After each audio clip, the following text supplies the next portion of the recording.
Dinas Pemberdayaan Perempuan dan Perlindungan Anak Kalimantan Selatan kembali melakukan sosialisasi kepada warga di Banjarmasin di tengah pandemi virus corona di Banua.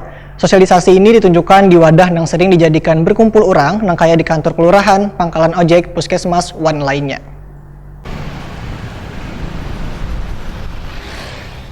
Setelah melakukan sosialisasi di Kabupaten Banjar, Dinas Pemberdayaan Perempuan dan Perlindungan Anak Kalimantan Selatan kembali melakukan sosialisasi kepada warga di Banjarmasin di tengah pandemi virus corona di Banua, Baisukan Rabu 22 April 2020. Kepala UPTD Dinas Pemberdayaan Perempuan dan Perlindungan Anak Kalimantan Selatan, Riko Ijami, Wetakoni Prima TV menyatakan, sosialisasi yang dilakukan diantaranya memasang poster, pembagian brosur dan pembagian masker, serta pemeriksaan suhu tubuh. Sosialisasi ini, ujar Riko Ijami, ditujukan di wadah yang sering dijadikan berkumpul orang nang kaya di kantor kelurahan, pangkalan ojek, puskesmas, wan lainnya. Riko Ijami pun meminta warga Banjarmasin agar tetap di rumah. Bila harus keluar rumah, diminta menggunakan masker.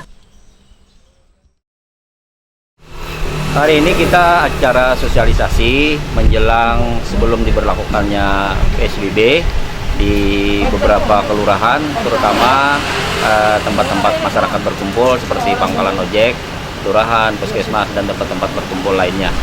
Jadi sosialisasi ini dalam bentuk pembagian poster, kemudian brosur-brosur, lab-lab, sebagian juga ada masker, kemudian ini sebagai kelanjutan dari kegiatan kami yang sebelumnya, sosialisasi juga di beberapa tempat di Kabupaten Banjar, kemudian pembagian masker dan pemeriksaan suhu tubuh, terutama kepada beberapa pedagang makanan yang masih ada di pinggir jalan. Sementara itu, Lurah Pelambuan Banjarmasin Barat, Saul Tony, mengucapkan terima kasih kepada seluruh pihak yang telah berpartisipasi dalam mensosialisasikan pencegahan wabahnya virus corona ini. Kita kan punya induk, jadi kita mengikuti petunjuk dari induk kan. Kalau memang dari sana membatasi, kita menyesuaikan dengan pemerintah kota. Nah, kalau kita himbau masyarakat sesuai dengan standar protokol kesehatan, selalu senantiasa kita menghimbau kepada masyarakat ini, kalau berurusan tuh gunakan masker, jaga jarak.